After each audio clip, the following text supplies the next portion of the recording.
बहुत सारे देशों में घूमते घूमते एक बार मेरे मन में अचानक से प्रश्न आया कि ये यूरोप के देशों में रक्षाबंधन क्यों नहीं होता।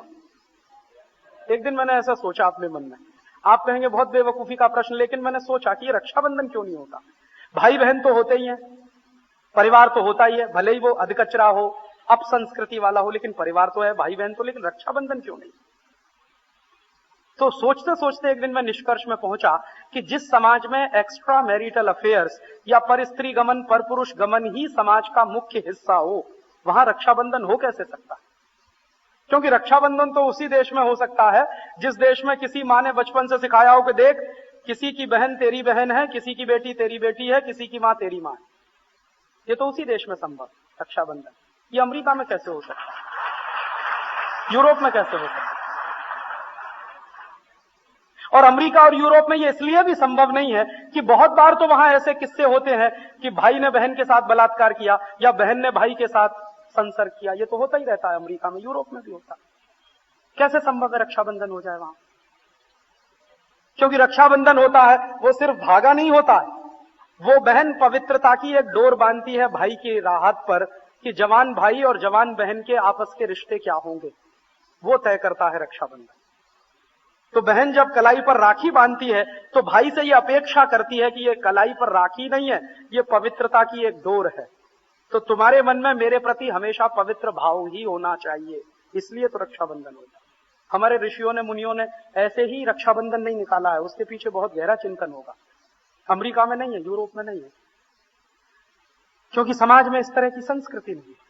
और जिस समाज की अपनी संस्कृति नहीं है, या उजाड़ संस्कृति है, या अपसंस्कृति है, उसी अपसंस्कृति को हिंदुस्तान में घुसेड़ा जा रहा है। Star TV, Zee TV, CNN, ATN, prime star, prime sports. और हिंदुस्तान के लोग बेवकूफों की तरह से बड़ा गर्व महसूस करते हैं, हमारे घर में केबल कनेक्शन है। अरे सत्यानाश हो आपका, घर में केबल कनेक्शन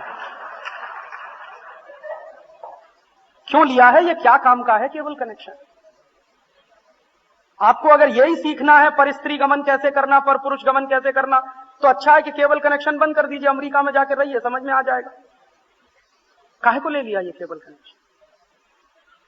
कुछ लोग ऐसा कहते हैं राजीव भाई उसमें से ज्ञान मिलता है। क्या ज्ञान मिलता है? 1% ज्ञान मिलेगा, 99% आपको उल्टी बात है। तो ज्ञान तो याद नहीं रहता, फालतू की बातें याद रह जाती है।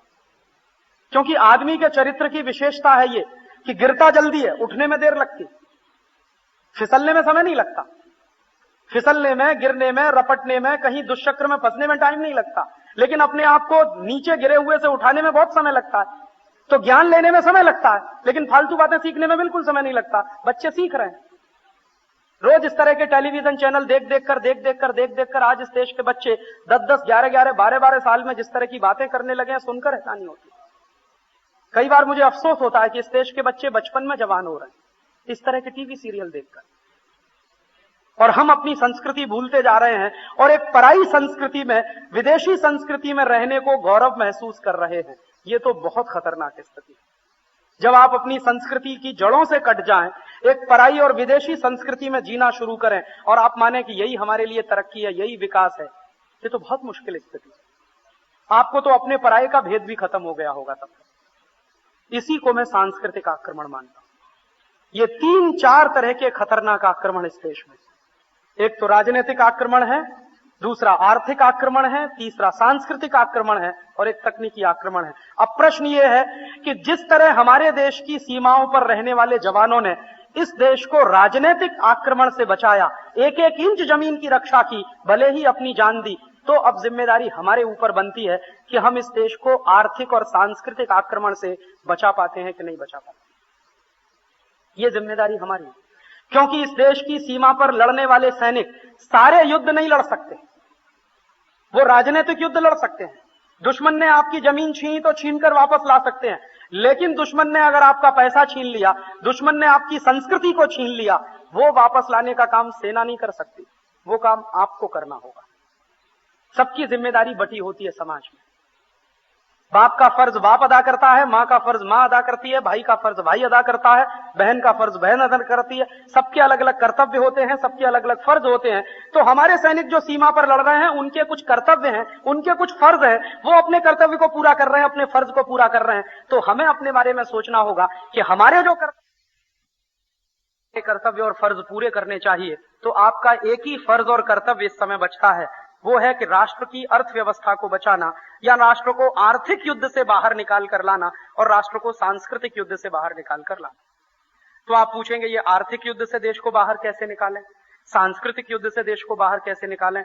आर्थिक युद्ध और सांस्कृतिक युद्ध से देश को बाहर निकालने का रास्ता एक डायनामाइट बम के सामने से होकर गुजरता। जैसे हमारे देश के सैनिक बम इस्तेमाल करते हैं दुश्मन को मारने के लिए, वैसे ही हमारे पास एक बम है दुश्मन को मारने के लिए, और उसका नाम है बहिष्कार, बॉयकॉट। बॉयकॉट वो डायनामाइट है, बहिष्कार वो बम है जो दुश्मन के बड़े से बड़े पहाड़ को तोड़ सकता है। एक बार आप इसका इस्तेमाल करके देखिए। इसी बहिष्कार की ताकत पर अंग्रेजों को हिंदुस्तान से भागना पड़ा था। 1905 में यही बहिष्कार आंदोलन लोकमान्य तिलक ने चलाया था, 1907 में सावरकर ने चलाया, 1915 में गांधी जी ने चलाया। इसी बहिष्कार के आंदोलन की ताकत पर अंग्रेज भागे थे। तो वही बहिष्कार का आंदोलन अगर हम फिर से चलाएं तो ये दुश्मन देश की कंपनियां भी भागी। तो आपको अपना फर्ज निभाना है, माने कि दुश्मन देश की कंपनियों का सामान खरीदना बंद। अगर हम दुश्मन की कंपनियों का सामान खरीद रहे हैं तो अपने राष्ट्र से गद्दारी ही कर रहे हैं। तो आप